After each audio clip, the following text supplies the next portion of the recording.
이 이야기는 약자의 피가 강자에게 끊임없이 흘려지는 잔혹한 세상이 배경입니다.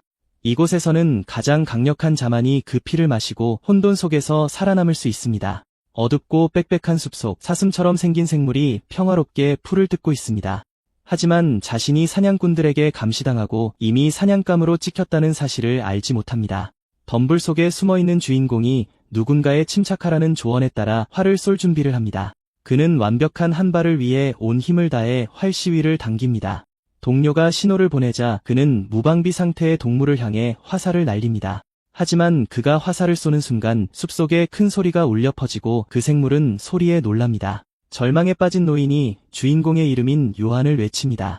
요한이 부서진 활을 들고 멋쩍은 미소를 짓자 스승은 실패에 대해 그를 꾸짖습니다. 그는 활이 너무 쉽게 부러졌다고 변명하려 하지만 스승은 불과 일주일 전에 산 것이라고 쏘아붙입니다. 나이든 사냥꾼은 요한이 귀족이면서 사냥꾼이 되는데 너무 집착해서는 안 된다고 불평하며 눈물을 글썽입니다. 그는 젊은이가 활 대신 검을 배울 수도 있었을 것이라고 계속 말합니다. 불평을 들은 요한은 심각한 표정으로 잠시 침묵을 지킵니다. 그러자 그는 검객은 일거리를 구하기 전까지는 돈이 안 된다고 대답합니다. 스승은 돈 문제에 동의하고 둘은 다른 사냥터로 이동하기로 결정합니다. 주인공은 이 썩어빠진 세상에서 살아남으려면 돈이 필요하다고 생각합니다.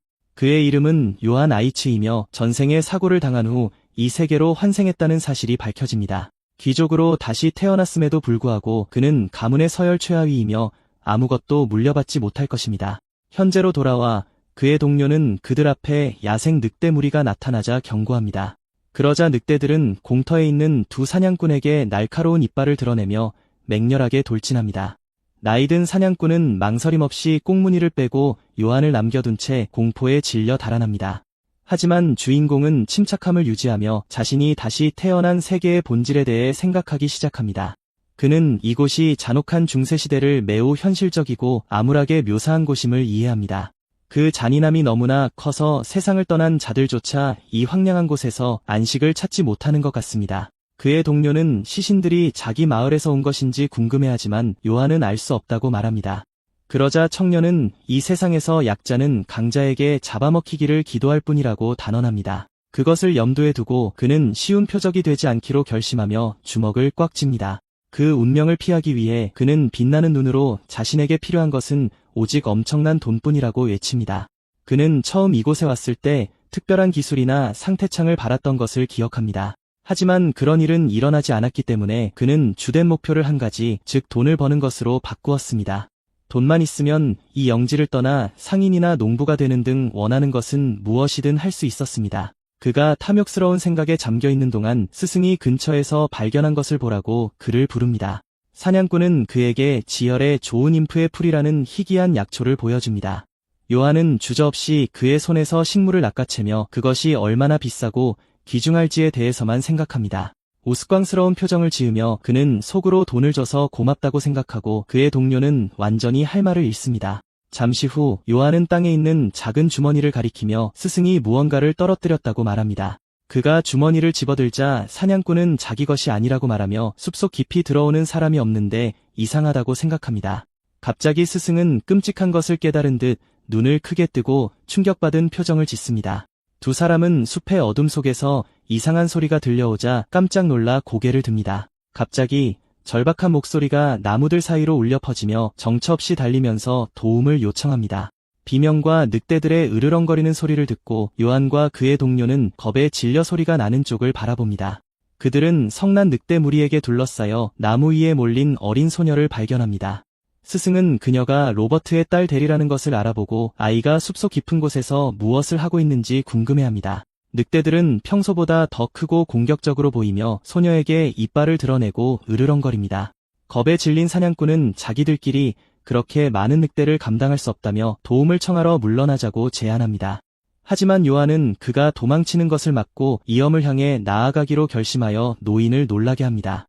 요셉은 늑대가 인간의 포식자이기 때문에 위험하다고 외치지만 주인공은 그를 안심시킵니다. 청년은 동료가 소녀를 안전하게 구할 수 있도록 자신이 무리의 주의를 끌겠다고 말합니다. 사냥꾼은 귀족이 평민을 구하기 위해 스스로 미끼가 되겠다고 제안한 것을 믿을 수 없어 망연자실합니다. 하지만 요한은 이 상황이 금광이라는 것을 깨달았기 때문에 얼굴에 교활한 미소를 짓고 있습니다. 그는 최소 10마리의 늑대를 세고 벌써부터 그들의 가죽을 모두 팔아서 얻을 이익을 계산하기 시작합니다. 귀에 걸린 미소를 지으며 그는 자신의 소중한 돈벌이들을 마주할 준비를 합니다. 청년의 태도를 본 그의 동료는 무슨 일이 일어나고 있는지 전혀 알지 못한 채 완전히 혼란스러워합니다. 그러자 주인공은 이상한 자세로 검을 뽑고 요셉은 그의 서투른 검술의 의문을 제기합니다. 순식간에 짐승들은 임박한 공격에 대비하며 그를 향해 돌진합니다. 청년은 동물의 공격을 막기 위해 눈 깜짝할 사이에 움직입니다. 그는 검으로 첫 번째 늑대를 막아내며 사나운 생물의 돌진을 저지합니다. 짐승은 송곳니로 칼날을 부러뜨리려고 세게 물어뜯습니다. 놓아주지 않으려는 듯 턱으로 계속해서 검에 압력을 가합니다. 주인공이 놀랍게도 검은 야생 늑대의 무는 힘에 산산조각이 납니다. 그가 반응하기 전에 다른 생물이 옆에서 입을 크게 벌리고 물려고 공격합니다. 전투의 혼란 속에서 청년은 잔인한 장면 속에서 야생 짐승들에게 둘러싸여 있습니다. 요셉은 공포에 질려 지켜보며 최악의 상황을 두려워하며 절망 속에서 요한의 이름을 외칩니다. 한편 다른 곳에서는 사건이 매우 다른 방식으로 전개되고 있습니다. H영지에서는 귀족 가문이 대규모 수행단을 이끌고 발트로돈 마을을 시찰하고 있습니다. 가난하고 더러운 마을 사람들은 귀족 행렬이 지나가자 두려움에 고개를 숙입니다. 한 노인이 주변의 억압과 비참함으로부터 아이를 보호하려는 듯 아이를 껴안습니다. H 부인이라는 첩 중 한 명은 그곳에 모인 평민들에게서 나는 역한 냄새에 대해 불평합니다. 가문의 장남 필립 H는 심각하고 무관심한 표정으로 그 장면을 지켜봅니다. 영주인 지센 H 또한 이곳의 악취에 대해 불평하며 비참한 들판이라고 부릅니다. 필립은 아버지에게 요한이 없다고 알리고 그를 찾기 위해 병사들을 보내겠다고 제안합니다. 제자 나테스는 중요한 시찰 중에 막내 아들이 없다는 사실을 알자 분노로 폭발합니다. 그는 요한 따위는 신경 쓰지 않는다며 그 아이도 자기 어미와 같은 비극적인 최후를 맞이할 수 있다고 소리칩니다. 경멸의 표정으로 영주는 계속해서 부재 중인 아들을 저주하고 폄하합니다. 갑자기 제지는 마을 입구에 있는 거대한 건초 더미를 발견하고 말을 멈춥니다. 그는 그것이 무엇인지 묻고 마을 사람 중 한 명이 무릎을 꿇고 용서를 구하며 상황을 설명합니다. 마을 사람들은 요한의 훈련용 함정이 보기 흉하다고 생각해서 덮었다고 말합니다. 제지는 요한이 훈련한다는 생각에 비웃으며 건초를 보면서 아들을 한심한 벌레라고 부릅니다. 하지만 더 가까이 들여다보자 그 밑에 숨겨져 있던 것을 보고 그의 표정이 바뀝니다. 건초 아래에서 그는 주먹과 발길질로 인한 깊은 자국이 온통 나 있는 여러 개의 통나무를 발견합니다. 제지는 파괴된 통나무의 수를 보고 충격을 받으며 대체 이게 무엇인지 궁금해합니다. 숲으로 돌아와 요한은 땅에 쓰러져 있고 늑대들이 그를 둘러싸고 끊임없이 물어뜯습니다. 짐승 중 한 마리가 마지막 일격을 가하기 위해 다가오지만 무언가 잘못된 것처럼 갑자기 멈춥니다. 그러자 요한은 늑대의 턱을 잡고 검으로 싸우는 것은 자신의 스타일이 아니라고 말합니다. 놀라운 힘으로 그는 그 생물을 멀리 던져버리고 다른 동물들을 경계하게 만듭니다. 주인공은 미소를 지으며 이제 자신의 방식으로 싸우겠다며 늑대들을 자신의 작은 현금 인출기라고 부릅니다. 그는 이 세상이 적자 생존의 법칙이 적용되며 먹이가 되지 않으려면 돈이 필요하다는 것을 알고 있습니다. 그리고 그 돈을 얻기 위해 무리가 공격해 들어올 때 그는 무언가 더 필요한 것이 있습니다. 그러고 나서 그는 자신의 진정한 전투 능력을 보여주기 위해 주먹을 꽉 쥡니다. 그에게 필요한 것은 평범한 인간의 한계를 초월할 수 있는 압도적인 힘입니다. 요셉은 무슨 일이 일어나고 있는지 이해할 수 없어 완전히 충격을 받은 채 그 장면을 지켜봅니다. 요한은 정면 펀치로 늑대의 얼굴에 제대로 된 일격을 가했고 늑대는 거의 반응할 시간도 없었습니다. 그 충격이 너무나 강력해서 다른 여러 마리의 늑대들이 아주 쉽게 공중으로 날아갑니다. 청년은 다른 동물의 목을 잡으며 무시무시하고 거대한 신체적 힘을 과시합니다. 빠르고 잔인한 장면 속에서 그는 무방비 상태의 생물에게 마지막 결정적인 일격을 가합니다. 멀리서 지켜보던 요셉이 놀라는 가운데 늑대의 몸이 생명 없이 땅으로 떨어집니다. 나이든 사냥꾼은 자신의 눈을 믿을 수 없어 그 엄청난 힘이 어디서 나오는지 궁금해합니다. 요한은 늑대 시체들 사이에서 미소를 지으며 그 가죽들로 얼마를 벌 수 있을지 생각합니다. 어린 시절의 기억은 그가 이 새로운 세상에서의 삶이 쉽지 않을 것이라는 것을 일찍부터 받아들여야 했다는 것을 보여줍니다. 그의 형들은 그를 사생아라고 부르고 어머니가 없다는 이유로 굴욕을 주며 끊임없이 학대했습니다. 그들은 서열이 더 높았기 때문에 과시하고 싶을 때마다 그를 괴롭히고 때렸습니다. 땅에 누워 어린 요한은 이 세상이 얼마나 잔인하고 아무도 자신을 신경 쓰지 않을 것이라는 것을 깨달았습니다. 그는 여기서 살아남기 위해 의지할 수 있는 유일한 사람이 바로 자기 자신이라는 것을 이해했습니다. 그것을 염두에 두고 그는 이 중세 세계에서 살아남기 위해 무엇이 필요할지 생각하기 시작했습니다. 다행히도 주인공에게는 학생이었던 전생의 지식이라는 큰 이점이 있었습니다. 이 때문에 그의 머릿속에는 그 시대 사람들이 상상조차 할 수 없는 지혜가 담겨 있었습니다. 그래서 그는 이 모든 지식을 자신에게 유리하게 사용하기로 결심하고 고강도 훈련부터 시작했습니다. 소녀는 또한 슈퍼푸드로 균형 잡힌 식단을 만들어 그가 먹는 것을 본 사람들을 놀라게 했습니다. 그는 또한 현대 과학에 기반한 운동요법을 만들고 근접 격투수를 연습했습니다. 그리하여 그의 계속된 훈련은 수년간의 헌신 끝에 쌓였습니다. 그 모든 시간이 지난 후 더 나이가 들고 강해진 요한은 단 한 번의 주먹으로 나무줄기를 산산조각 낼 수 있었습니다. 그의 결연한 표정은 계속해서 훈련하면서 기울인 모든 노력의 결과를 보여주었습니다. 그의 타격력은 너무나 터무니없어서 나무 전체를 땅에서 뽑아낼 수 있었습니다. 훈련을 거듭할수록 그의 몸은 더욱 압도적인 힘을 보여주었고 그는 새로워지는 것을 느꼈습니다. 파괴된 통나무들 사이에서 그는 이 힘이 축복인지 아니면 인생의 새로운 도전인지 궁금해했습니다. 현재로 돌아와 숲속에서는 치열한 전투 후 어둠 속에서 으르렁거리는 소리가 울려 퍼집니다. 주인공은 짐승들과의 싸움에서 회복하며 자신의 손을 보며 안도의 한숨을 내쉽니다. 그는 땅에 있는 늑대 시체들을 관찰하고 이것이 무리의 마지막인 것 같다고 결론 내립니다. 한편 요셉은 위험에서 구해진 것에 안도하며 울고 있는 어린 대를 껴안습니다. 요셉은 안도의 한숨을 쉬지만 여전히 완전히 지치고 모든 상황에 충격을 받은 것처럼 보입니다. 그러고 나서 그는 요한에게 돌아서서 그의 행동이 매우 무모하고 위험했다고 꾸짖습니다. 하지만 바로 그 후 사냥꾼은 감동하여 망설임 없이 소녀를 구해준 청년에게 감사를 표합니다. 하지만 주인공은 어느 늑대 가죽이 가장 많은 돈을 벌어다 줄지 상상하며 자기만의 세계에 빠져 있습니다. 그는 요셉이 뭐라고 말했는지 묻고는 델에게 다친 곳이 없는지 보러 갑니다. 갑자기 어린 소녀의 눈이 커지고 순수한 공포의 표정이 그녀의 얼굴을 뒤덮습니다. 그들 뒤에서 붉은 눈을 가진 거대한 그림자가 나타나 소름 끼치는 포효를 내지릅니다. 요한과 요셉은 혼란스러워하며 돌아보았고 델은 참아 볼 수 없어 손으로 얼굴을 가립니다. 그 생물은 빽빽한 숲의 어둠 속에서 날카로운 이빨과 분노의 찬 시선을 드러냅니다. 요한 앞에 거대하고 괴물 같은 늑대가 나타나는데 그가 물리친 무리의 우두머리인 것 같습니다.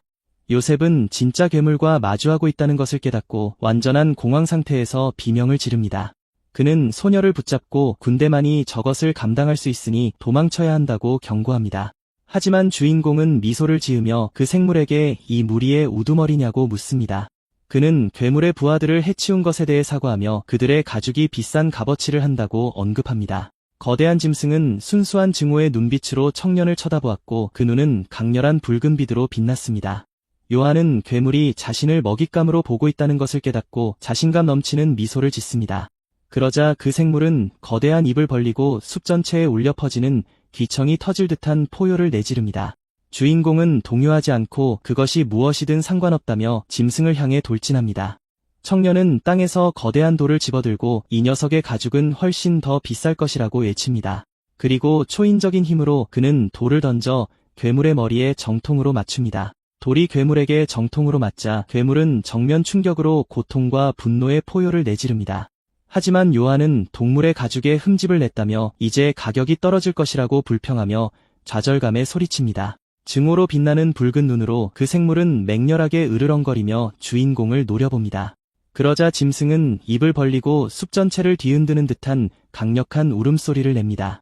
소리가 너무 강렬해서 주인공은 견딜 수 없는 고통을 느끼며 손으로 귀를 막습니다. 한편 요셉은 귀청이 터질 듯한 소음으로부터 그녀를 보호하기 위해 어린 소녀를 꽉 껴안습니다. 괴물의 울음소리가 그의 정신에 직접적인 영향을 미치는 듯 요한은 고통 속에서 이를 갈며 몸부림칩니다.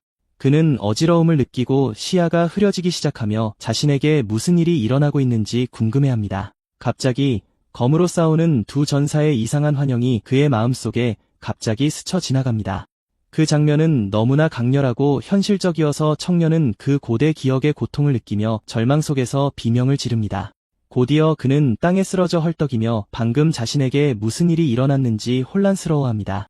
여전히 약간 어지러운 상태로 그는 주위를 둘러보며 자기 앞에 있던 괴물이 어디로 갔는지 궁금해합니다. 놀랍게도 그 생물은 어두운 숲속에서 흔적도 없이 사라졌습니다.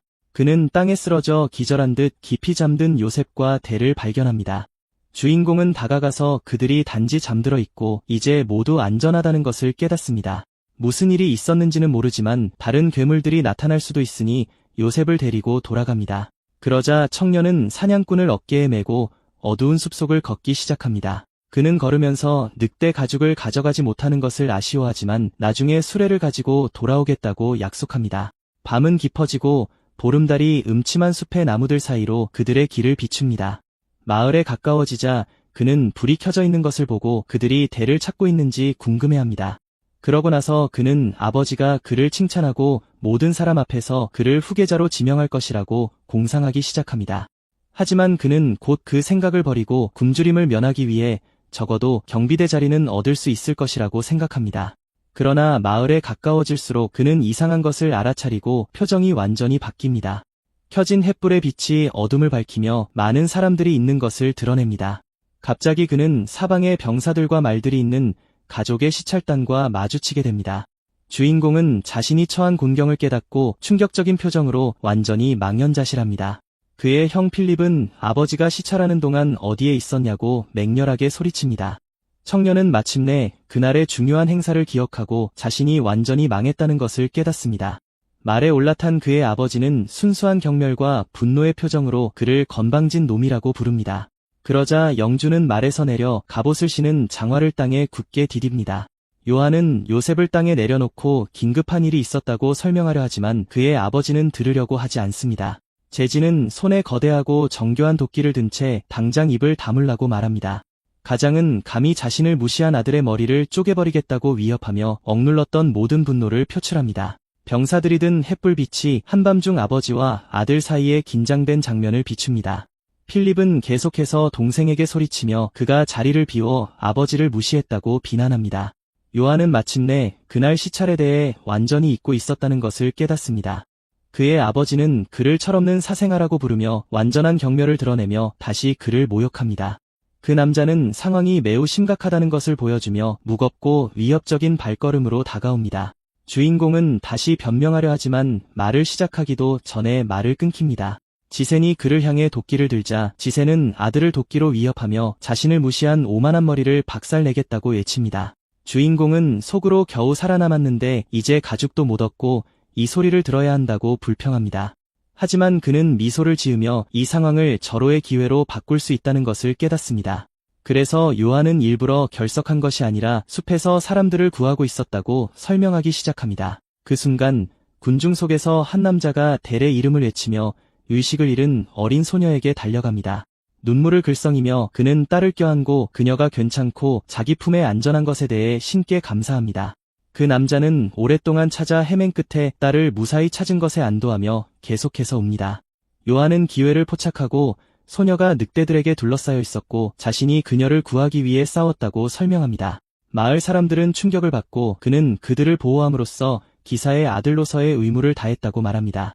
그 말과 함께 청년은 정중하게 절하며 영지의 안전을 위해 계속해서 최선을 다하겠다고 약속합니다. 그는 심지어 경비대장 자리를 요구하여 형 필립을 분노하게 만듭니다. 주인공은 속으로 자신의 멋진 연기와 방금 해낸 자기 홍보에 대해 자축하지만 기세는 비꼬듯 그를 미래의 대장이라고 부르며 증거를 요구하며 늑대들이 어디 있는지 묻습니다. 청년은 아버지가 구체적인 증거를 요구할 줄은 예상치 못했기에 속으로 분노합니다. 그래도 그는 연기를 계속하려 했으며 억지 미소로 누구에게도 거짓말을 하지 않는다고 주장합니다. 그는 전설적인 거대한 어둠의 늑대까지 마주쳤다고 말하며 거짓말을 2배로 늘려 일부 사람들을 충격에 빠뜨립니다. 전설적인 생물에 대한 거짓말이 그에게 마지막 인내심의 한계였기에 제진의 얼굴은 분노로 가득 찹니다. 그 말에 그의 아버지는 아들이 감히 자기 면전에서 거짓말을 한다며 그의 입을 찢어버리겠다고 위협하며 소리칩니다. 요한은 땀을 흘리기 시작하며 아버지에게 결투를 원하는지 묻고 바로 그 자리에서 자신의 실력을 증명하겠다고 제안합니다. 그는 싸우고 싶지 않았습니다. 모든 것에도 불구하고 게세는 여전히 그의 아버지였기 때문입니다. 자신감 넘치는 미소를 지으며 게세는 결투를 받아들이고 아들이 정말 얼마나 실력이 있는지 보고 싶다고 말합니다. 그러고 나서 그는 청년에게 검을 들라고 명령하며 결투는 오직 무기로만 할 것이라고 경고합니다. 요한은 그 특정 조건을 예상하지 못했다는 듯 충격과 놀라움의 표정을 짓는다. 마음속으로 그는 이런 요구를 하기 전에 무기 사용법을 가르쳐주지 않은 아버지를 저주한다. 경기장 한가운데서 영주는 아들에게 결투를 시작하기 위해 칼을 뽑으라고 말한다. 그러자 주인공은 늑대들과의 싸움에서 사용했던 부러진 칼을 보여준다. 아버지의 심기를 건드리자 제지는 필립에게 그의 검을 동생에게 빌려주라고 명령하고 청년은 약간의 망설임 끝에 동의한다. 무기를 건네면서 필립은 요한에게 용서를 구하라고 조언하는데 그것이 여기서 살아남을 수 있는 유일한 방법이기 때문이다. 하지만 청년은 자신이 잘못한 것이 없으며 남자는 도망치지 않는다고 믿으며 사과를 거부한다. 그리고 그는 형을 옆으로 밀치며 아버지와의 이 결투에서 많은 것을 배우고 싶다고 말한다. 제지는 전투 투구를 쓰며 그들 사이에 곧 시작될 싸움을 준비한다. 주인공은 자신의 실력을 보여주면 아버지가 그를 인정하게 되어 자신의 가치를 증명할 것이라고 믿는다. 결연한 표정으로 그는 이 가문에서의 미래를 결정할 싸움에 완전히 집중한다. 갑자기 그의 아버지의 눈이 커지고 순수한 경악의 표정이 얼굴을 뒤덮는다. 요한의 검에서 괴물 같은 붉은 기운이 뿜어져 나오고 게제는 그것이 무엇인지 궁금해한다. 청년은 돌진하여 검으로 공격하고 그의 검은 아버지의 도끼와 격렬하게 충돌한다.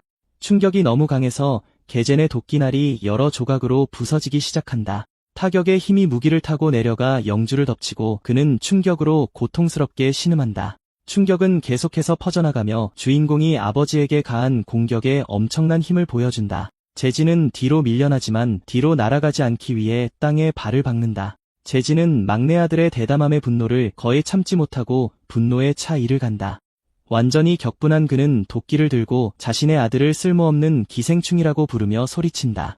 요한은 격렬한 일격에 정통으로 맞고 충격이 고통과 함께 온몸을 관통하는 것을 느낀다. 그의 형들은 충격을 받은 채 그 장면을 지켜보며 아버지가 진심이며 그 청년을 끝장낼 수도 있다는 것을 깨닫는다. 가장은 아들이 어차피 쓸모없을 것이기 때문에 싸우는 법을 가르쳐주지 않았다고 소리친다. 그는 소년을 계속 모욕하며 아무리 노력해도 자신을 결코 넘어설 수 없을 것이라고 말한다. 제지는 영지가 자신의 것이며 아무도 자신의 손에서 빼앗아 갈 수 없다고 소리치며 미쳐가는 것 같다. 부상을 입은 요한은 아버지가 왜 저러는지 술 때문에 정신을 잃은 것은 아닌지 궁금해한다. 하지만 그는 곧 얼굴을 타고 흐르는 피가 시야를 심각하게 방해하고 있다는 것을 깨닫는다. 갑자기 필립이 절망과 걱정의 표정으로 동생의 이름을 외친다. 주인공은 그 외침을 듣고 놀라며 그 예상치 못한 반응의 이유를 궁금해한다. 그는 불리한 상황에도 불구하고 얼굴을 들어 결연한 표정으로 아버지를 노려본다. 마을 사람들은 완전히 겁에 질린 채 아무것도 하지 못하고 그 장면을 지켜본다. 마지막 남은 힘으로 요한은 검의 남은 부분을 이용해 도끼날을 막아낸다. 압박은 엄청나고 두 사람이 경기장 한가운데서 힘을 겨루자 사방으로 불꽃이 튄다. 하지만 청년의 검은 버티지 못하고 산산조각나 그는 완전히 무장해제된다. 땅에 무릎을 꿇은 주인공은 옆에 있는 검의 자네와 함께 패배를 인정한다. 제진이 다가와 아들에게 분수를 알고 다시는 자신에게 도전하지 말라고 말한다. 위협적인 눈빛으로 그는 다시 그를 보면 정말로 그의 머리를 박살 내버릴 것이라고 경고한다. 영주는 아들에게 등을 돌리고 걸어가며 그를 홀로 굴욕 속에 남겨둔다. 경기장에 홀로 남은 요한은 눈에 연민을 담고 조용히 그를 지켜보는 군중에게 둘러싸인다. 좀 더 한적한 곳에서 누군가 게젠이 아들에게 한 짓이 매우 불공평하고 잔인했다고 말한다. 교회 안에서 키 큰 금발 남자가 청년이 받은 대우에 대해 분개하며 불평한다. 발베르그 신부는 기사는 명예가 있어야 한다며 어떻게 아버지가 아들을 그런 식으로 대할 수 있는지 의문을 제기한다. 한편 요한은 치료를 받으며 억지 미소를 지으며 괜찮다고 적어도 살아남았다고 말한다. 신부는 제진이 완전 무장을 하고 있었고 싸움 중에 아마도 술에 취해 있었을 것이라고 계속 불평한다. 주인공은 한숨을 쉬며 자신은 검으로 싸우는 법을 배운 적이 없고 매우 약하다고 스스로 인정한다. 발베르그는 그의 아버지가 많은 전투 경험을 가지고 있고 가문의 기술을 물려받았다고 말하며 그를 위로하려 한다. 신부는 이웃 영지의 기사 한 명이 혼자서 300명의 하인 병사를 물리쳤다고 언급한다. 요한은 기사 한 명이 그렇게 강할 수 있다는 사실에 충격을 받고 그것이 놀랍다고 말한다. 그는 전투 기술이 중요하며 술 취한 아버지를 과소평가했다고 반성한다. 발베르그 신부는 청년이 검은 늑대를 언급하는 것을 듣고 표정이 놀라움과 두려움으로 바뀐다. 그는 요한의 어깨를 붙잡고 숲에서 그 전설적인 생물을 본 것이 사실인지 묻는다. 주인공은 그것을 확인시켜주며 요셉과 델도 기절하기 전에 그 괴물을 보았다고 말한다. 신부는 충격을 받고 신에게 감사 기도를 시작하지만 청년은 아무것도 이해하지 못한다. 발베르그는 호기심 많은 청년에게 중요한 것을 보여주기 위해 선반에서 오래된 책을 꺼낸다. 그는 책을 펴고 오랫동안 검은 늑대들이 이 지역에서 큰 금기로 여겨져 왔다고 설명한다. 책에는 늑대가 입에 사람의 시체를 물고 있는 끔찍한 장면의 그림이 있다. 신부들은 이 생물들이 그것들을 마주치는 사람들에게 파멸과 파괴의 징조라고 믿는다. 옛 이야기에 따르면 검은 늑대들은 항상 사람들에게 슬픔과 상실을 가져다주며 나타난다. 요한은 검은 늑대들과 그 의미에 대한 정보를 처리하며 잠시 침묵한다. 그는 정말로 믿지는 않지만 그 늑대가 아버지와의 싸움에 대한 경고였다고 생각하고 신부도 동의한다. 신부는 미소를 지으며 늑대에 대한 이야기는 그저 오래된 전설일 뿐이니 걱정하지 말라고 말한다. 그는 그가 다른 사람을 먼저 생각하는 좋은 사람이기 때문에 신이 그를 돕고 있다고 믿는다. 주인공은 어색한 미소를 지으며 자신이 정말 발베르그 신부가 생각하는 것처럼 좋은 사람인지 궁금해한다. 마음속으로 그는 자신이 정말로 신경 쓰는 것은 잘 살기 위해 많은 돈을 버는 것뿐이라고 인정한다. 한편 브리츠 남장령의 제8영지 근처에서는 불과 연기 속에서 혼돈과 공포의 장면이 펼쳐지고 있다. 사람들이 도움을 구걸하는 절망의 비명이 사방에 울려 퍼진다. 한 어머니가 아이를 꼭 껴안고 순수한 공황 상태에서 필사적으로 도움을 외친다. 하지만 그녀의 간청은 무시되고 무력하고 겁에 질린 두 사람에게 끔찍한 일이 곧 일어날 것이다. 잔인한 순간에 그 가족의 삶은 아무런 자비 없이 잔혹하게 끊어진다. 희생자 중 한 명의 손이 생명 없이 땅에 떨어지며 그 피비린내 나는 밤의 비극적인 끝을 보여준다. 두 명의 기사가 이야기하며 한 명은 어차피 끝을 맞이할 텐데 왜 사람들이 도망치려 하는지 궁금해한다. 다른 한 명은 상황의 잔인함에 동의하지만 자신들이 한 일에 대해 전혀 뉘우치는 기색을 보이지 않는다. 용병들은 희생자들의 시체를 쌓아 모든 것을 불태우고 증거를 없앨 준비를 한다. 그들은 잔인함에 신경 쓰지 않는다. 그들은 단지 일을 하고 금으로 대가를 받기 위해 거기에 있을 뿐이다. 거대한 불타는 문 앞에서 한 기사가 위압적이고 신비로운 인물 앞에 무릎을 꿇는다. 그는 카라모프라는 이름의 상관에게 용병들이 일을 마쳤다고 보고하며 브리츠 가문의 반지를 건넨다. 신비로운 남자는 그 공포의 밤에 완전히 전멸한 귀족 가문의 반지를 든다. 손을 쥐어 반지를 으스러뜨리며 그는 경멸의 찬 목소리로 브리츠 가문의 이름을 말한다. 그는 브리츠에게 큰 기대를 했지만 그 기사는 두 번의 공격도 버티지 못했다고 불평한다. 카라모프는 자신을 신성제국의 검이자 황제의 대리인이라고 소개한다. 그는 자신이 인장 수집가이기도 하며 폐하의 명령에 따라 모든 부패한 귀족들을 처벌할 것이라고 말한다. 신비로운 전사는 황제와 함께 서는 모든 이들에게 끝없는 금과 명예를 약속한다. 손짓으로 그는 부하들에게 전진하여 길에 있는 모든 것을 자비 없이 파괴하라고 명령한다. 붉은 눈과 늑대 방패를 든 그의 병사들은 미소를 지으며 다음은 아이츠 영지라고 알린다. 주인공의 기묘한 환상 속으로 돌아가 두 전사는 격렬하고 치명적인 전투를 계속한다. 신비로운 기사는 쉽게 일격을 막아내고 경멸의 눈빛으로 상대를 노려본다. 검은 갑옷을 입은 전사는 전투에서 상대보다 훨씬 강하고 숙련된 것처럼 보인다. 빠르고 정확한 움직임으로 그는 적을 무장 해제시켜 완전히 무방비 상태로 만든다. 기사가 마지막 결정적인 일격을 준비하는 동안 상대의 검이 허공을 가르며 날아간다. 단 한 번의 일격으로 전사의 머리가 빠르고 잔혹하게 몸에서 분리된다. 기사의 몸이 생명 없이 땅에 쓰러지고 전투장 곳곳에서 피가 뿜어져 나온다. 그의 투구가 땅을 굴러가며 그 피비린내 나는 대결의 비극적이고 외로운 끝을 보여준다. 투구 밑에서 생명 없는 얼굴이 드러나 보는 이를 그 장면에 충격받게 한다. 카메라는 확대되며 패배한 전사가 사실은 이야기의 주인공이었음을 밝힌다. 요한은 절망의 비명과 함께 갑자기 잠에서 깨어나 침대에서 땀을 흘리며 헐떡인다. 그는 침대에 앉아 그것이 모두 악몽이었다는 것을 깨닫고 진정하려 애쓴다. 청년은 머리에 손을 얹고 악몽의 강렬함에 여전히 흔들리며 깊은 숨을 내쉰다. 검은 늑대를 본 이후로 그는 며칠 동안 쉬지 못하고 계속 같은 악몽을 꾸고 있다. 그는 검은 늑대가 파멸과 불행의 징조라는 신부의 말을 기억한다. 붉은 달을 향해 울부짖는 그 생물의 이미지가 계속해서 그의 생각을 괴롭힌다. 청년은 신부가 그것이 그저 오래된 전설이라고 말했던 것을 기억하며 이 생각들을 떨쳐내려 한다. 그는 또한 신부들이 그 생물을 데미스의 징표라고 부른다는 것을 기억하고 더욱 긴장한다. 주인공은 그렇게 큰 불운을 겪을 만큼 늑대에게 나쁜 짓을 한 것도 아니라며 스스로를 비웃는다. 그리고 그는 거대한 바위로 괴물의 머리를 부수었던 장면을 기억하고 약간 민망해한다. 멋쩍은 미소를 지으며 그는 아마도 자신이 그 생물의 분노를 아주 약간 자극했을지도 모른다고 스스로 인정한다.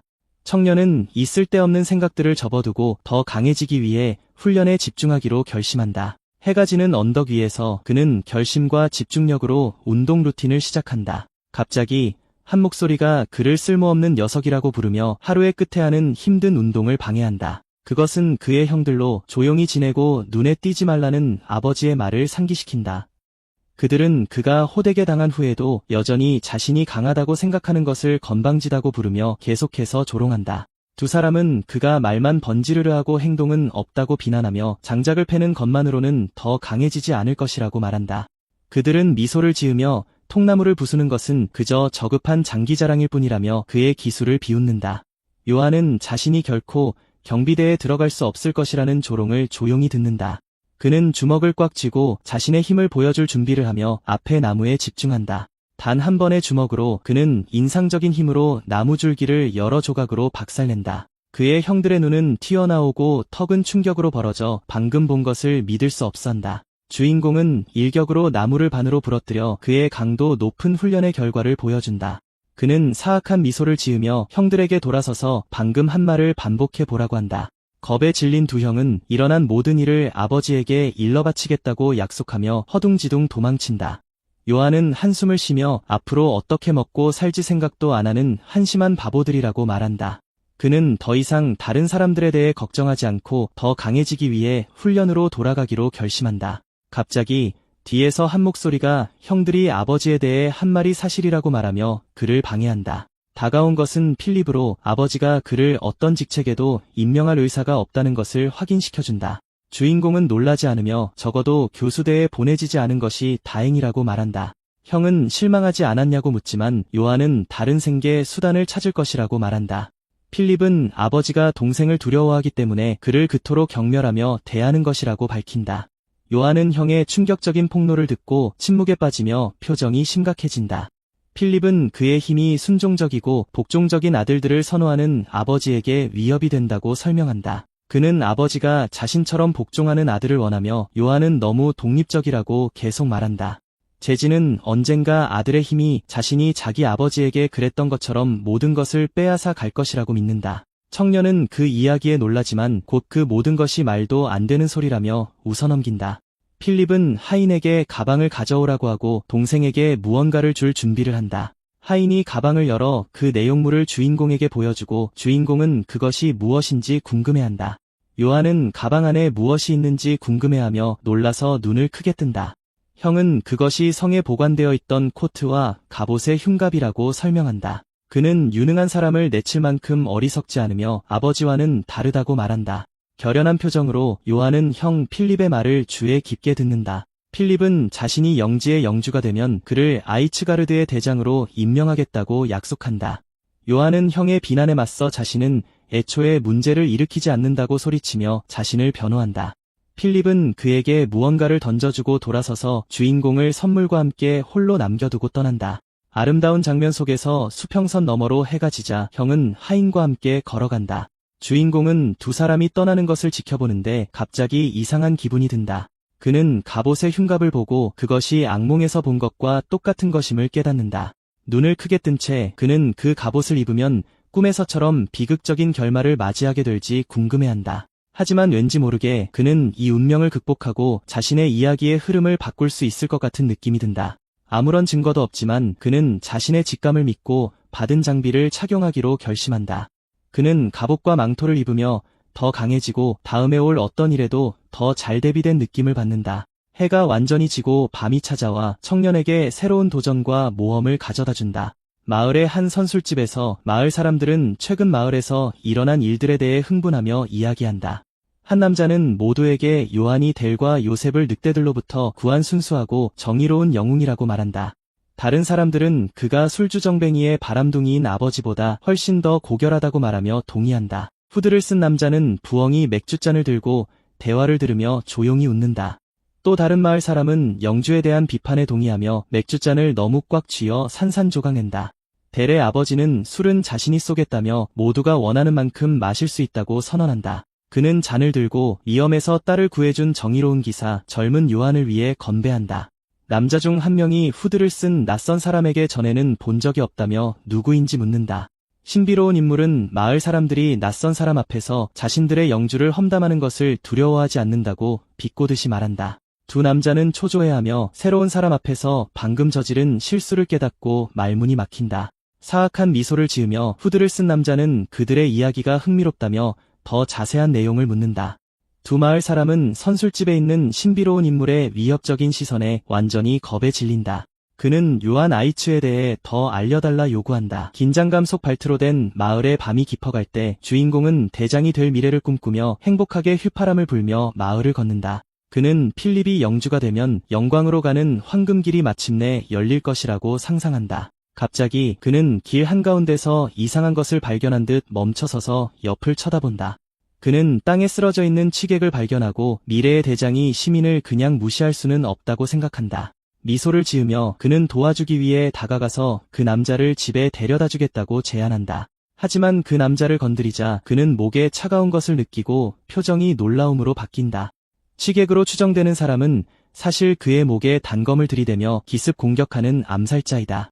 주인공은 마을거리 한복판에서 벌어진 예상치 못한 공격에 충격을 받아 얼어붙는다.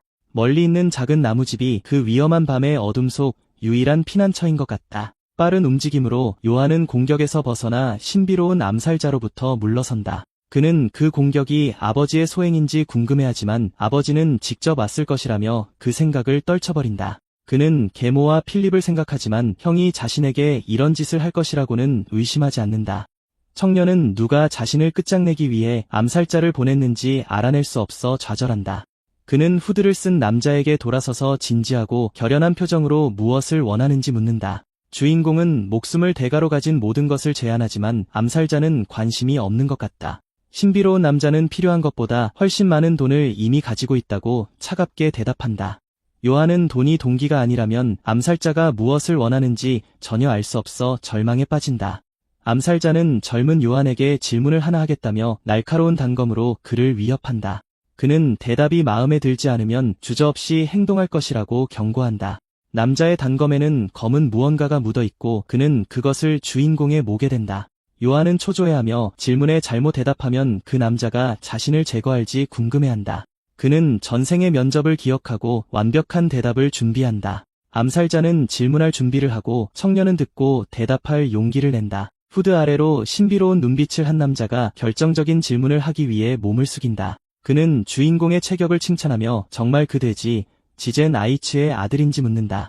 요한은 그 질문에 완전히 어안이 벙벙해서 그런 이상한 질문에 어떻게 반응해야 할지 모른다. 그는 분노의 차이를 갈며 그 순간 목숨을 구하기 위해 무슨 말을 해야 할지 고민한다.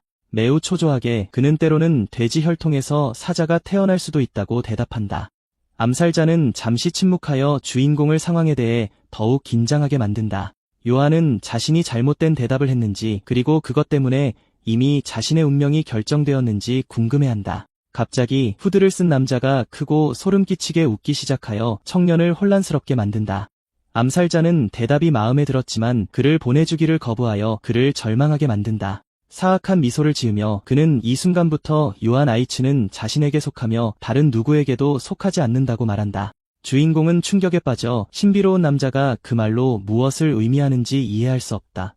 암살자의 이름은 카갈, 니소스 길드의 독의 대가이자 제국 최고의 암살자임이 밝혀진다. 그는 수많은 임무를 통해 검술을 완성했으며 독사로 알려지게 되었다. 하지만 카갈에게는 심각한 문제가 있었다. 그는 자신의 기술을 물려받을 후계자를 찾을 수 없었다. 그는 사방을 찾아다녔지만 자신을 진정으로 계승할 수 없는 쓸모없는 벌레들만 발견했다. 몇몇은 잠재력을 보였지만 명예에 너무 집착해 암살자가 되기를 거부했지. 한 기사는 자신의 명예를 더럽히느니 차라리 여기서 죽겠다며 기술 배우기를 거부했다. 망설임 없이 카갈은 그 남자의 소원을 들어주었고 경기장 한가운데서 무자비하게 그를 제거했다. 30명이 넘는 기사 가문의 후계자들이 암살의 대가 손에 똑같은 최후를 맞이했다. 조급해진 그는 후계자 문제의 해결책을 찾기 위해 제국의 마녀를 찾아갔다. 마녀는 그가 찾고 있는 제자가 잊혀진 작은 시골 영지에 있다고 말했다. 그녀는 그가 술주정뱅이의 여자를 밝히는 아이테스성 영주의 아들 중 하나라고 밝혔다. 카갈은 동전 한 잎으로 땅의 절반을 살 수 있는 그런 비참한 곳에 자신의 후계자가 있을 리 없다고 의심했다. 마녀는 웃으며 약속대로 자신의 예언이 실현되지 않으면 돈을 돌려주겠다고 말했다. 암살자는 마녀에게서 돈을 그냥 뺏을 수는 없다는 것을 알았기에 그 내기를 받아들였다. 그는 이미 너무 많은 시간을 낭비했고 더 이상 찾아볼 곳이 없었기에 그녀를 믿기로 했다. 하지만 아이치 영지에 도착해서도 예언에 대한 의심은 여전히 그를 괴롭혔다. 그는 만약 그 아이가 마음에 들지 않으면 두 번 생각할 것도 없이 그 자리에서 제거하기로 결심했다. 현재로 돌아와 카갈은 더 이상 낭비할 시간이 없으며 요한이 자신의 후계자가 될 것이라고 말한다. 그는 젊은이에게 자신의 검술을 배우거나 아니면 바로 여기서 자신의 손에 죽음을 맞이할 선택권을 준다. 주인공은 예상치 못한 제안에 충격을 받고 상황에 어떻게 반응해야 할지 모른다. 절망과 혼란의 순간 그는 소리치며 배우려면 얼마를 내야 하냐고 묻는다. 카갈은 짜증을 내며 검술 수업의 돈은 받지 않는다고 소리친다. 요한은 거장에게 공짜로 수업을 받게 될 것이라는 사실을 깨닫자 탐욕으로 눈이 반짝이기 시작한다. 눈을 빛내며 젊은이는 평생 암살의 대가 같은 분을 기다려왔다고 말한다.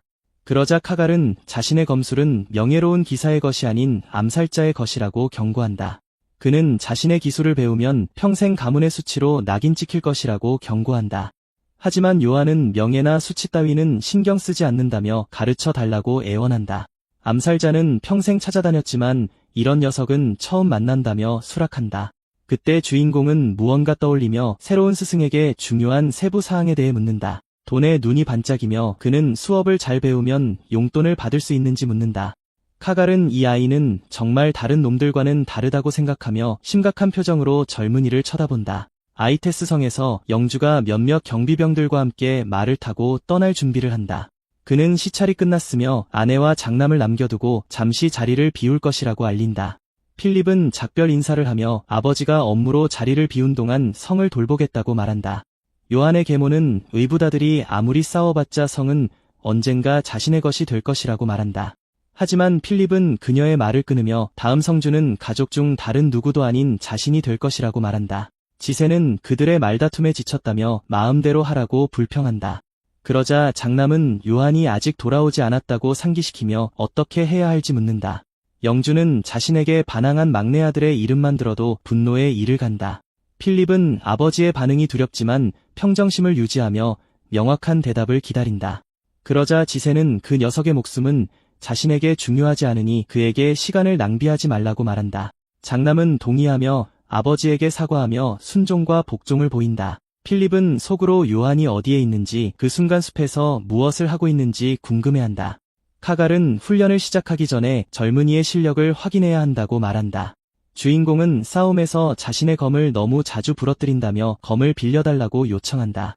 암살자는 그 아이가 무모하다고 생각하며 그를 제거할 생각을 하면서 그에 대해 마음에 드는 것이 하나도 없다고 여긴다. 검을 손에 든 채 그는 새로운 제자에게 실력 시험을 받을 준비가 되었는지 묻는다. 요한은 흥분된 미소로 확인하며 스승에게 자신의 모든 잠재력을 보여줄 준비를 한다. 두 사람은 어두운 숲에서 마주서고 젊은이는 매우 이상하고 어설픈 전투 자세를 취한다.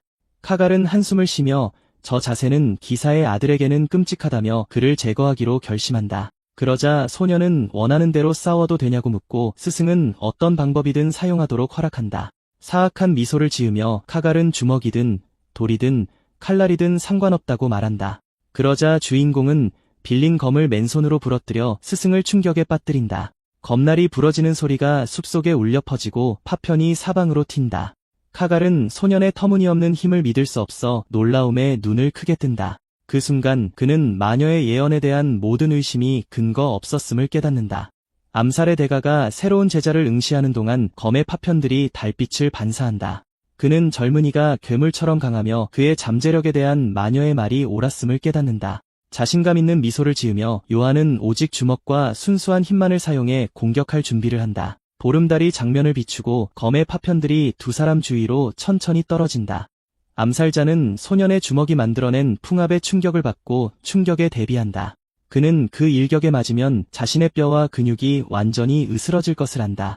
그리하여 카갈은 자신이 인간이 아니라 야생사자와 싸우고 있음을 이해한다. 분노로 불타는 눈으로 요한은 주먹을 쥔 채 공격할 준비를 하고 돌진한다. 하지만 암살의 대가는 믿을 수 없는 속도로 움직여 그 일격을 가볍게 피한다. 카갈은 유연하고 예측 불가능한 움직임으로 자신의 뱀 기술을 사용하여 주인공을 혼란시킨다. 젊은이는 스승의 움직임에 충격을 받고 그가 어디로 갈지 예측할 수 없다. 암살자는 칼날의 평평한 면으로 그를 공격하며 정확한 일격으로 정통으로 때린다. 요한은 그 충격으로 땅에 쓰러지고 새로운 스승의 공격의 위력을 느끼며 고통스럽게 비명을 지른다. 카갈이 심각하고 차가운 표정으로 멀리서 그를 지켜보는 가운데 그는 힘겹게 일어선다. 스승은 칼날의 평평한 면으로 쳤는데 기절하지 않은 것이 놀랍다고 말한다. 그는 소년의 회복력을 칭찬하며 만약 1000년 전에 태어났다면 전설적인 영웅이 되었을 것이라고 말한다.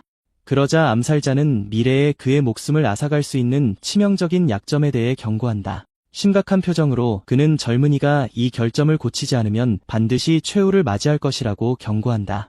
요한은 그 폭로에 충격을 받고 스승의 경고가 무슨 의미인지 궁금해한다. 카갈은 주인공이 자신의 힘을 제어할 수 없으며 그것이 언젠가 그의 파멸을 가져올 것이라고 설명한다. 젊은이는 자신의 힘으로 자신을 공격하는 것도 아닌데라며 그 주장을 의심한다.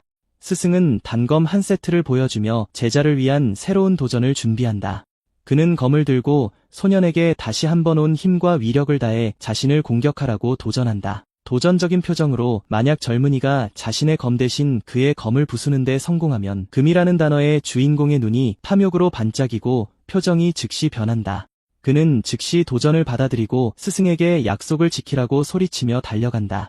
젊은이는 나무를 임시무기로 사용하여 공격할 준비를 한다. 두 무기의 충돌은 격렬했고 충격의 힘으로 사방에 불꽃이 튄다.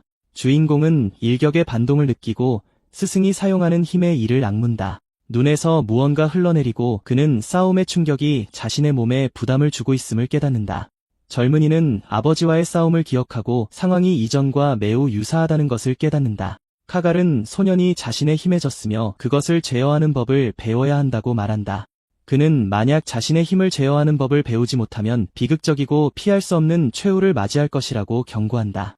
스승은 실력 시험으로 칼날 조각을 던져 제자의 갑옷에 박히게 한다. 단호한 표정으로 요한은 살아남기 위해 자신의 힘을 제어하는 법을 배워야 한다는 것을 이해한다.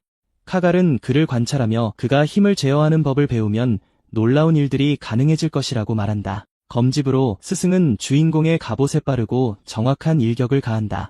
젊은이는 반응할 틈도 거의 없었고 검집은 마치 날카로운 칼날처럼 갑옷을 베고 지나간다.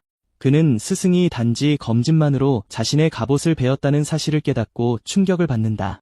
암살자는 힘을 제어할 수 있게 되면 칼날 없이도 무엇이든 벨 수 있다고 설명한다. 사악한 미소를 지으며 그는 소년이 얼마나 강력해질지 상상하기 어렵다고 말한다. 스승은 이제 이야기는 충분하며 진짜 훈련을 시작할 시간이라고 말한다. 그는 훈련이 어려울 것이며 젊은이가 배우는 과정에서 살아남지 못할 수도 있다고 경고한다. 위협적인 표정으로 그는 제자가 앞으로의 도전에 준비되었는지 묻는다. 요한은 자신감 있는 미소로 훈련을 받을 준비가 충분히 되었다고 확인한다. 주인공이 훈련 여정을 시작하는 동안 아이테스 성에서는 평소와 같이 삶이 이어진다. 망토를 입은 또 다른 젊은이가 지치고 멍든 채로 마을을 걸으며 저택과 지역의 활동을 관찰한다. 요한은 새로운 암살자 스승과 함께 강도 높은 훈련을 계속한다. 그는 힘을 조절하는 법을 배우고 있다고 생각하지만 여전히 힘을 제어하기가 매우 어렵다고 느낀다. 갑자기 그는 옆을 보다가 성 안뜰 한가운데서 그의 주의를 끄는 무언가를 본다. 그는 갑옷과 방패를 든 엘프 병사 한 무리가 문 앞에 서 있는 것을 발견한다. 주인공이 다가가 그들이 누구인지 묻지만 경비병 중 한 명이 그를 막아선다. 요한은 짜증을 내며 이 장소에서 자신에게 명령을 내릴 경비병의 권한에 의문을 제기한다. 자신감 있는 능글맞은 미소로 병사는 자신의 정체와 그가 속한 집단의 정체를 밝힐 준비를 한다. 그는 자신들이 폐하와 직접적으로 연결된 용병 길드 아키톤의 늑대들이라고 말한다. 주인공은 그들이 용병이라는 말을 듣고 흥분하며 보수에 대해 묻는다. 병사들은 웃으며 임무당 금화 2개를 벌었는데 이는 대장이 버는 것보다 훨씬 많다고 말한다. 그들은 또한 좋은 용병이 되기 위해서는 근육의 크기가 아니라 기술이 중요하다고 말한다. 요한의 눈은 돈을 생각하며 탐욕으로 반짝이고 직업 변경을 고려한다. 황금 갑옷을 입은 신비한 남자가 멀리서 젊은이와 용병들의 상호작용을 관찰한다. 이합적인 인물이 단호한 걸음걸이와 위협적인 존재감으로 주인공에게 다가온다. 요한의 눈에 신비한 전사의 모습이 비치고 그는 등골이 오싹해지는 것을 느낀다. 이상한 기분이 그를 덮치고 그의 손은 본능적으로 검자루로 향한다. 그는 마치 치명적이고 강력한 적을 마주한 것처럼 무기를 뽑을 준비를 한다. 젊은이는 혼란스러워하며 자신이 왜 이 신비한 남자에게 이렇게 반응하는지 궁금해한다. 엘프 기사 중 한 명이 카라마브경 앞에서 감히 검을 뽑으려 한다며 그에게 소리치지만 신비한 인물이 그를 막고 괜찮다고 말한다. 황금 갑옷을 입고 백마에 올라탄 카라모프가 이협적인 시선으로 젊은이를 응시한다. 빛나는 붉은 눈으로 그는 감히 검으로 자신에게 도전한 소년이 누구인지 묻는다. 요한은 신비한 기사의 위압적인 존재감에 땀을 흘리며 긴장하기 시작한다. 병사들에게 둘러싸인 채 그는 침착함을 유지하려 했으며 자신을 아이츠 가문의 요한이라고 소개한다. 황금 갑옷을 입은 전사는 자신의 진짜 정체를 밝힐 준비를 하며 투구에 손을 올린다. 그는 투구를 벗고 주인공에게 얼굴을 보여주고 주인공은 두려움과 호기심으로 그를 응시한다. 그 남자는 자신을 신성제국의 황실 근위대 기사 카라모프라고 소개한다. 요한은 자신의 반응이 본능적이었고 생각조차 하지 않고 검에 손을 댔다는 것을 깨닫는다. 그는 검은 늑대를 보았을 때나 아버지가 그를 제거하려 했을 때도 이런 감정을 느껴본 적이 없다. 카라모프의 살기는 너무나 숨막혀서 젊은이는 공포로 완전히 마비된 느낌을 받는다. 마치 무자비하고 매우 강력한 포식자를 마주한 무력한 토끼와 같다. 그는 최고의 사냥꾼 앞에 먹잇감이 된 기분을 느끼고 얼굴에서 땀이 흘러내린다. 차갑고 권위적인 목소리로 엘프 기사는 주인공에게 즉시 길에서 비키라고 말한다. 젊은이는 전사의 압도적인 기운 앞에서 공포로 몸을 떨며 계속 땀을 흘린다. 등골이 오싹해지고 그는 그 남자의 존재에 완전히 충격을 받는다. 용병들은 그를 조롱하며 다음에 누군가와 마주칠 때는 더 조심하라고 말한다. 엘프 병사 중 한 명이 웃으며 겁먹은 소년에게 다음이 있을지 모르겠다고 말한다. 제인이라는 이름의 훈련 중인 기사가 능글맞게 웃으며 카르모프에게 젊은이를 저기에 둬도 괜찮냐고 묻는다. 그는 이렇게 좋은 날에 소란을 피우고 싶지 않다고 말한다. 그는 부하들과 함께 성으로 들어가며 요한을 혼자 남겨두고 모든 것에 혼란스러워하게 만든다. 주인공은 황제의 기사가 갑자기 도착한 것에 대해 생각하며 침묵을 지킨다. 필립은 카라메프의 도착 소식을 듣고 충격을 받아 성 안뜰로 그를 맞이하러 달려간다. 그는 왜 그렇게 중요한 인물이 이처럼 잊혀진 곳에 왔는지 궁금해한다. 숨을 헐떡이며 그는 자신을 아이츠 가문의 차기 영주라고 소개하고 방문 이유를 묻는다. 요한의 계모가 아들 존과 함께 나타나 유혹적인 미소로 황제의 기사의 잘생긴 외모를 칭찬한다. 그녀는 그의 존재를 알았다면 더 늦게 결혼했을 것이라고 말한다. 그녀는 그를 성 안으로 초대하지만 카라모프는 그녀의 존재를 완전히 무시하는 것 같다. 필립은 그 여자의 태도에 짜증이 나고 기사가 자신의 말을 듣고 있기나 한지 궁금해한다. 황금 갑옷을 입은 전사는 성으로 들어가 허락도 없이 영주의 왕좌에 앉는다. 차갑고 권위적인 목소리로 그는 이 땅의 영주인 가잔이 어디 있냐고 묻는다. 필립과 그의 계모는 기사의 대담함에 충격을 받고 어떻게 반응해야 할지 모른다. 젊은 후계자는 아버지를 그토록 무례하게 부르는 것을 꾸짖으려 하지만 계모는 그가 제국 최고의 기사이니 문제될 것 없다며 말을 가로막는다. 필립은 그 여자가 이 기회를 이용해 자신의 아들을 내세우려 한다는 것을 깨닫는다. 카리모프는 모두에게 닥치고 즉시 자기 눈앞에서 사라지라고 소리친다. 그는 마실 것을 요청하고 성 안에서 계생경을 기다리겠다고 말한다. 검을 손에 든 채 그는 계산을 마무리하기 위해 아이츠 가문 영주의 도착을 끈기 있게 기다린다. 한편 요한은 스승과 함께 기술을 연마하며 강도 높은 훈련을 계속한다. 카라모프는 투구를 벗고 다가올 대결을 기다리며 자신감 넘치는 얼굴을 드러낸다. 두 전사는 충돌 경로에 있는 것 같고 그들의 운명은 곧 교차할 것이다. 훈련 중에 카갈은 제자에게 집중하고 정신 팔리지 말라고 소리친다. 젊은이는 스승의 빠르고 정확한 공격을 피하려 했으며 고통의 이를 악문다. 제때에 공격을 피하지 못했다는 것을 보여주듯 그의 목에 작은 상처가 생긴다. 암살자는 만약 단검에 독이 묻어 있었다면 그는 이미 목숨을 잃었을 것이라고 경고한다. 주인공은 사과하며 무언가 이상하다고 말한다. 황제의 기사들이 마을에 도착했는데 외부 기사들이 자기 가족의 성입구를 통제하는 것이 이상하다고 느낀다. 심각한 표정으로 그는 그들이 성문을 닫고 출입을 통제하는 것은 말이 안 된다고 말한다. 카갈은 상황이 의심스럽고 이상하더라도 그가 할 수 있는 것이 무엇이냐고 묻는다. 스승은 카라마브가 대륙 최강의 전사이자 제국의 핵심 권력이라고 설명한다. 요한은 놀라며 그 엘프 기사가 자신의 암살자 스승보다 더 강한지 묻는다. 암살자는 심각하고 생각에 잠긴 표정으로 잠시 침묵한다. 그는 만약 카라모프와 맞서야 한다면 2번 생각할 것도 없이 도망칠 것이라고 인정한다. 주인공이 싸움의 결과는 끝나봐야 안다고 말하지만 스승에게 한 대 맞는다. 카갈은 자기 힘조차 제대로 제어하지 못하는 주제에 분수를 알라며 그에게 소리친다.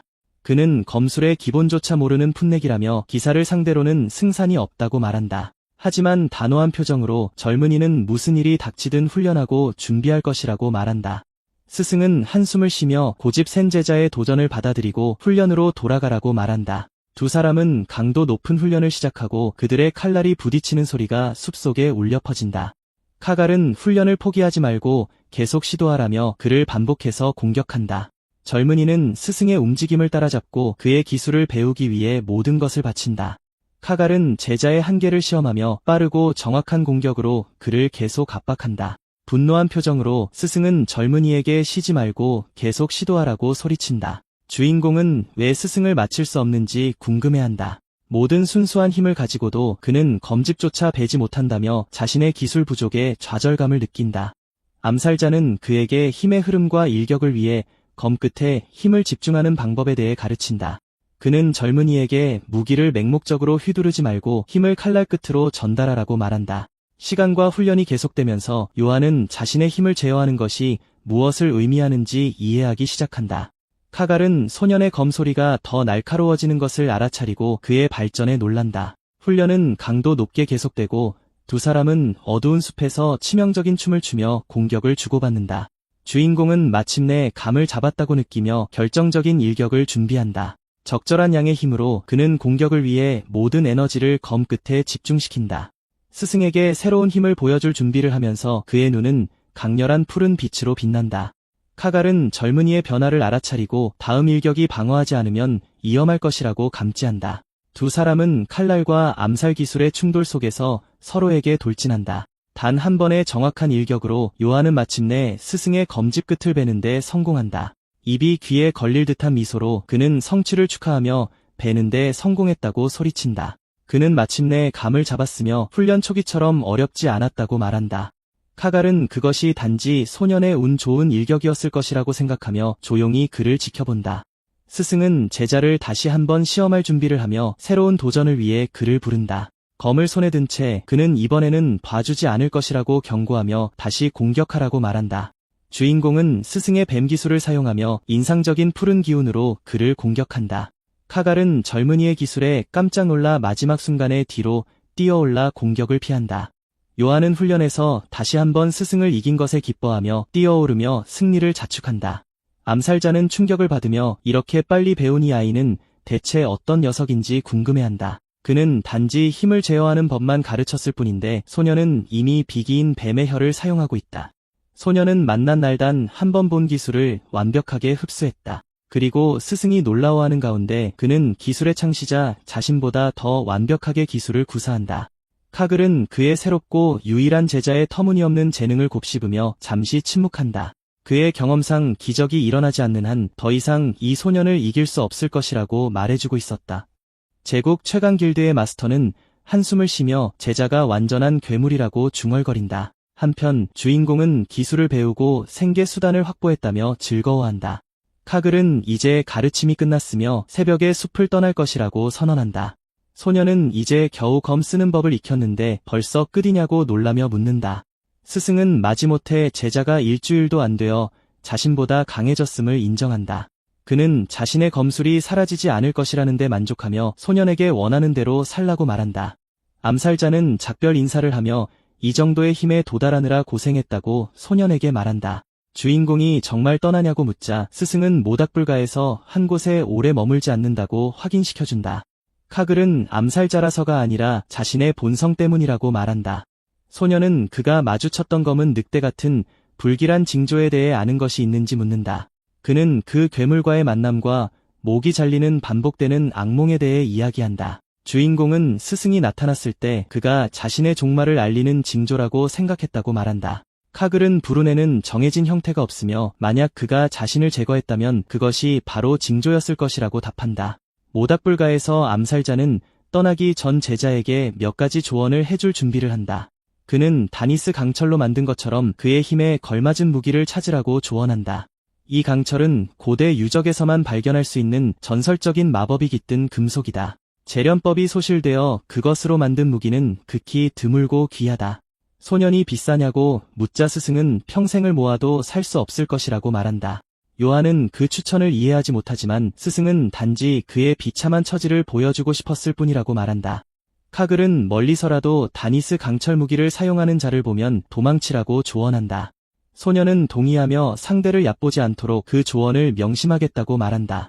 암살자는 자리에서 일어나 떠날 채비를 하며 주인공을 숲에 홀로 남겨둔다. 그는 이길 수 없는 상대와는 싸우지 말라고 소년에게 마지막 조언을 남긴다. 싸움을 피할 수 없다면 스승은 반드시 이기기 위해 수단과 방법을 가리지 말라고 말한다. 진지한 표정으로 소년은 스승의 말을 듣고 기억에 새긴다. 카글은 그의 유일한 제자가 최후를 맞이하지 않기를 바란다는 마지막 부탁과 함께 작별을 고한다. 암살자의 주된 가르침은 위험하면 도망치고 피할 수 없다면 제거하라는 것이다. 두 손을 모은 채 요한은 스승의 말을 기억하고 무슨 수를 써서라도 살아남겠다고 약속한다. 한편 H성에서는 긴장과 미스터리한 분위기 속에서 밤이 계속되고 있었다. 한 여인이 옥좌에 앉아있는 카라모프에게 술이 입에 맞는지 묻는다. 기사는 맛에 불평하며 술잔을 벽에 던져 깨뜨려버린다. 카라모프는 이보다 더 좋은 술은 게젠 영주의 방에나 있을 것이라며 상황을 한탄한다. 요한의 계모는 그를 더 아늑한 방으로 초대하지만 그는 완전히 그녀를 무시한다. 매혹적인 미소를 지으며 그녀는 영주의 방이 매우 편안하니 후회하지 않을 것이라고 말한다. 그녀는 둘이서 멋진 시간을 보낼 수 있을 것이라고 제안하지만 기사는 관심 없어 보인다. 차갑고 날카로운 목소리로 그는 여자에게 눈앞에서 사라지고 혼자 내버려 두라고 말한다. 계모는 거절에 충격을 받고 시간이 많지 않다며 자신을 정당화하려 한다. 카라모프는 게젠 영주가 밤늦게 도착할 것이라고 그녀에게 알리고 그의 눈은 붉게 빛난다. 불길한 미소를 지으며 그는 기다리는데 지쳤으니 좀 즐겨볼 것이라고 말한다. 그러자 기사는 자신의 진짜 의도를 드러내고 학살이라는 오락을 준비한다. 필립은 방 밖에서 들려오는 비명소리를 듣고 성에서 벌어지는 일에 겁에 질린다. 숲으로 돌아온 요한은 공기 중에서 이상한 기운을 느끼고 갑자기 불길한 예감에 휩싸인다. 눈을 크게 뜬 채 그는 먼 지평선에서 보이는 저 연기와 불이 무엇인지 궁금해한다. 이내 그는 마을이 완전히 불길에 휩싸인 것을 발견하고 그곳이 불타고 있는지 의아해한다.